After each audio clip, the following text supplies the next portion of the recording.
It's Sunday, August 18th. 18th. If you're in jail, break out. If you have a job, quit. It's big thunderstorm day. Yes. And it came into southern BC last night. It rode up the coast started in California yesterday morning, went to Oregon, hammered hard. There was a tornado in Oregon on Friday. And then went up to Washington State yesterday, hammered hard. About midnight, made its way into BC waters, hit towards Victoria first, up into Vancouver. Scattered thunderstorms ahead of it, popping hard. It was a beautiful looking storm, and it's still out there. It's got a weird motion to it.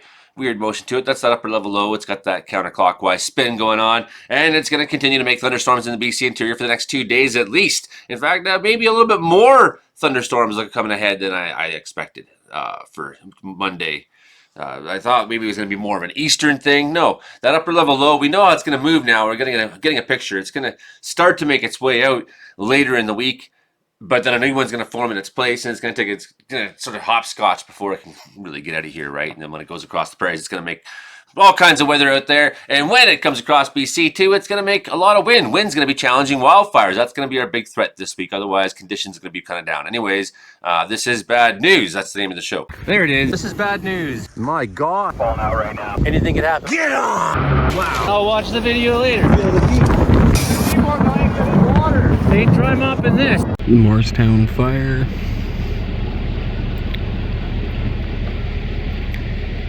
It's just kicking up right now. Holy. This forecast is brought to you by the Communications Podcast. That's Butterfly Effect Communications. That's Tim Conrad and his guys. They're a bunch of information officers, and they have their little company there, and they make a podcast as well about fires, floods, and chaos. Communications Podcast.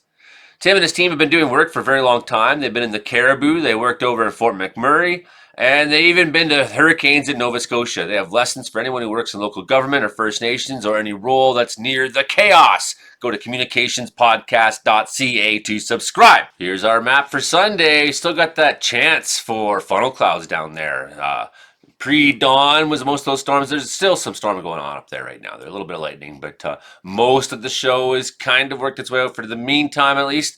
But things are going to fire up again today. We got that whole area, that Merritt up to Kamloops kind of corridor, Cache Creek. That area has been like the king of thunderstorms lately. You know, we've had a couple different areas sort of take over that role. We had Fort Nelson being the area for quite a while in June and July that was getting all the storms, right? And then for a little while down the Kootenays was getting all the storms, but now we had this sort of pattern off and on this last week where all the storms have been coming toward that Zach Kelowna area, and we're looking at some pretty strong thunderstorms in some of these places. So definitely that area, 60 to 90 kilometer gusts of wind, big time, one to two hail. It was probably nickel-sized hail and things like that. And the fun's gonna continue on Monday, where it could go overnight, continue overnight, like we sort of saw last night. And that pre-dawn, so you can see overnight still down in the Coast Mountains. So a lot of lightning coming out there, gonna make its way up in the Prince George area, gonna make its way up towards Fort St. John. So we'll have to have a better look at that tomorrow, but be prepared for the idea that it's not just gonna be this sort of eastern area that we expected most of it in. Rainfall warnings in Ontario, 100 millimeters could fall there. We got air quality advisories up in Saskatchewan and Alberta. There is severe thunderstorm watch in these sort of areas just to the east of Edmonton, southeast of Edmonton, and BC right now has nothing interesting going on, just special air quality statements. We might see some severe storm watches today. Here it is. Here's our storm going on right now. We kind of see where those sort of boobs of the upper level lows are sitting. You can see the awkward motion of it, which is making things a little bit more confusing. But that's because the low pressure travels counterclockwise, it spins counterclockwise. So that gives you kind of an idea where things are moving right now. Oh, down south you got tropical storm Ernesto, Hurricane Ernesto, whatever it is right now. And we got a bunch of tropical storms down there in the Pacific. So this is giving us some interesting motions that are going to help change how our jet stream reacts to the next little while. Anyways, we got two storms.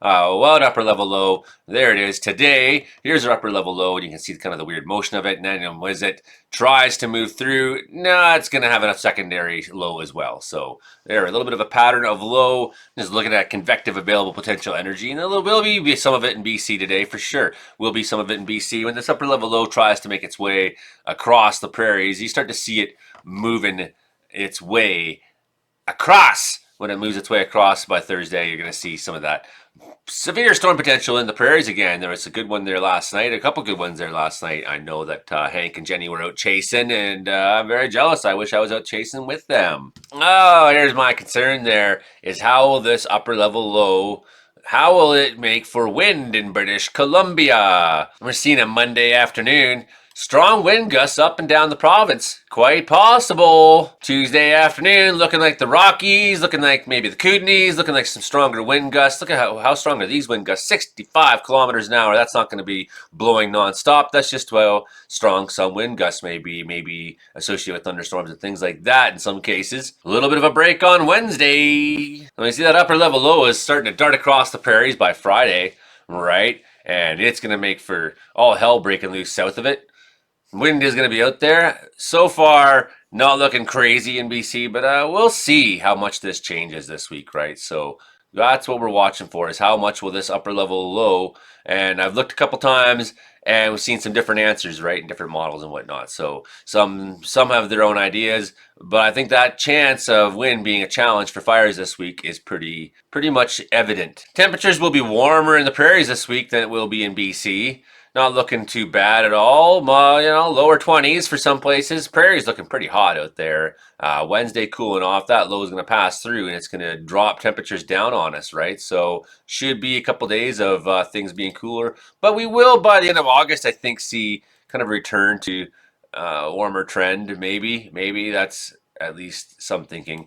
I don't think we're going to be back into heat like we've seen this year anytime soon.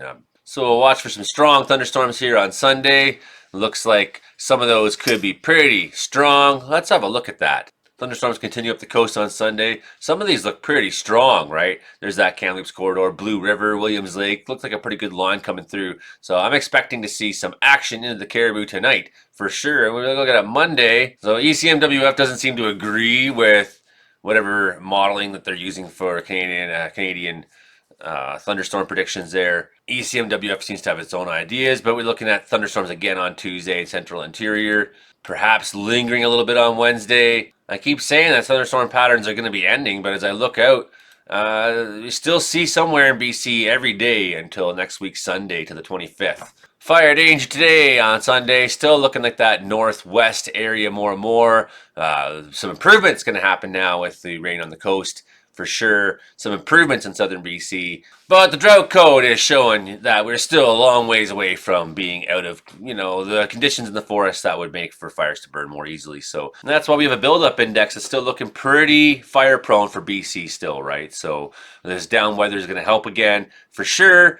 If the winds don't challenge things too much, the down weather is going to help. We're going to see temperatures still a little bit cooler. We're going to see humidity sort of higher. So this positive news, and with all the rain coming through up in the northeast, only a little bit of activity. We've seen it be very busy there in the past. If you go look at, the Northwest Territories are just fucking burning right now, really crazily, right? These are big fires that are encompassing a lot of territory, and they are moving, they are growing, they're very hot. So that is some of our biggest fires going on in Canada right now are still in the Northwest Territories. Saskatchewan seen a bit of activity yesterday. Our problem child out in Tweedsmuir sort of settled a little bit in the last 2 days. Some of our guys in the Babine area, they are showing that they're reflecting on how the fire danger is a little higher up there right now, up Babine Lake. I actually fought a fire pretty close to there once. Maybe I was up the lake further though. Over by Mount Blanchett Park, some pretty good fire activity going on there. So that one, 21,996, it's been burning pretty good. Same with 51,268. 31,901 up in the Babine near Morristown. Some pretty big activity there. And I have video that my friend TJ is trying to send me, but I can't for some reason seem to get it. Morristown fire.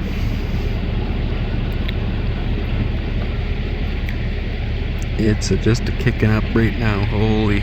Not bad, the activity over our problem child down there by Ashcroft, south of Ashcroft, north of Lytton. And a state of peace more or less resides there down by Slocan. Residents are returning to Jasper, and we're not seeing a whole lot for fire activity in the area right now. So that's positive news. So that's just something to be watching for this week, is how windy will it get when the upper level lows pass through. So we're going to be watching those upper level lows this week. That's the story. That's what we're going to be watching for. How does that upper level low interact and move? What does it do when it comes across? How much rain is it going to unleash in BC in the next couple days? Well, a fair bit, as we saw yesterday in the forecast. It looks like most places getting some rain the next little while. Anyways, that's all I got for you today on Sunday, the 18th of August. I'm home, looking for things to do. If you want, please become a member of this channel or Patreon. Go to the Patreon Interior Weather Watchers at Patreon.